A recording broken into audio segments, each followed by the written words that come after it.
going to speak. So Lane grew up in Mililani town, which is about a half-hour north of Honolulu. He's a graduate of UW with a master's in civil engineering. Yeah. He works for the city of Kirkland. He is a dog owner and a CrossFit and real estate investing enthusiast. He can be found on Facebook and on his website, both called SimplePassiveCashflow, where you can listen to his podcast that teaches you how to invest in real estate. According to his Facebook, he considers himself a conservative with progressive ideals. Perhaps you'll tell us more what that means. Among the causes he cares about, according to his LinkedIn page, or what we tell research on you, is animal welfare, children, and the environment. His project is from the Competent Leadership Manual, How Do You Get a Visual Aid, and the title is How Do You Get 20 to 35% a year with return, I would say, with rental real estate. Please give a warm welcome to Lane Kawaoka.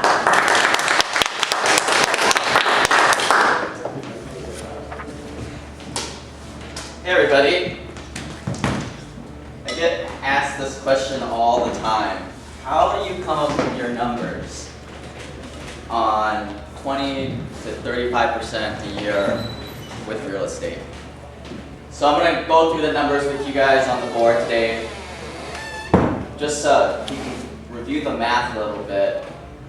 Today it's the stock market. You're told to assume 8 to 12%. Now I'd be willing to say that it's more like 8 to 10% these days. It's not the baby boomers' time anymore. We live in a world of negative interest rates, and it's just going to get lower and lower and lower. I believe the interest rates for mortgages are here to stay low for quite some time. So that's kind of the target, the 8 to 10%.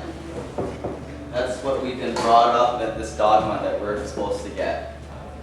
There are 4 ways we make money in real estate, with rental real estate. The first one is cash flow. The next one is appreciation, taxes, and mortgage paid down.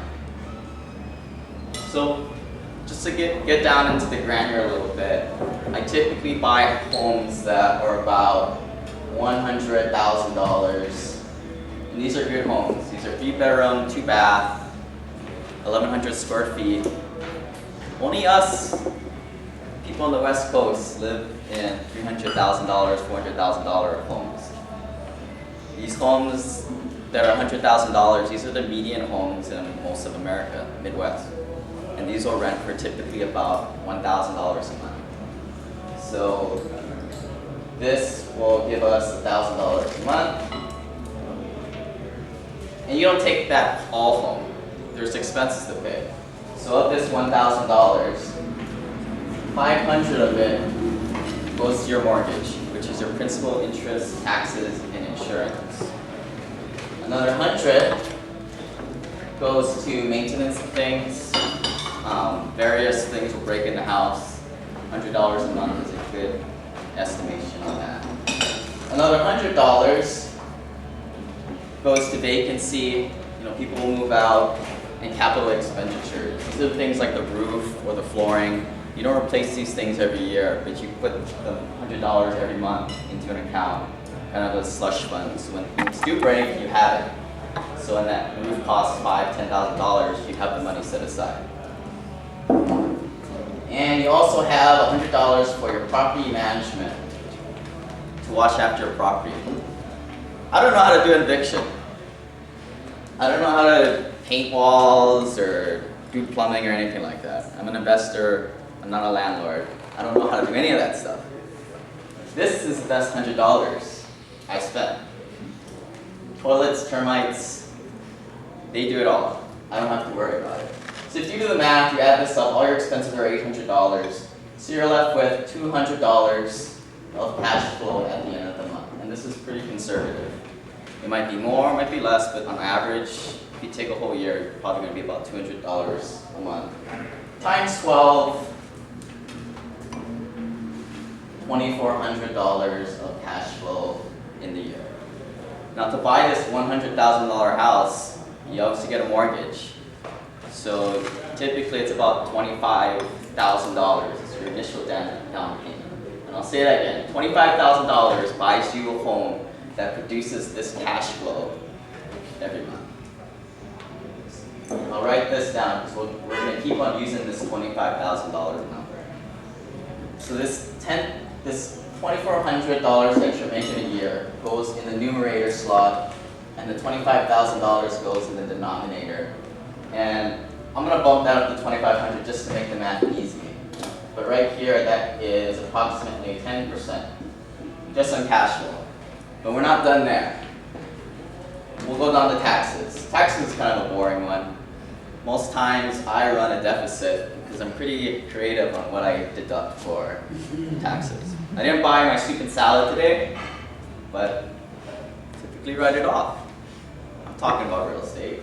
Me and Patrick are talking about real estate. It's a business expense.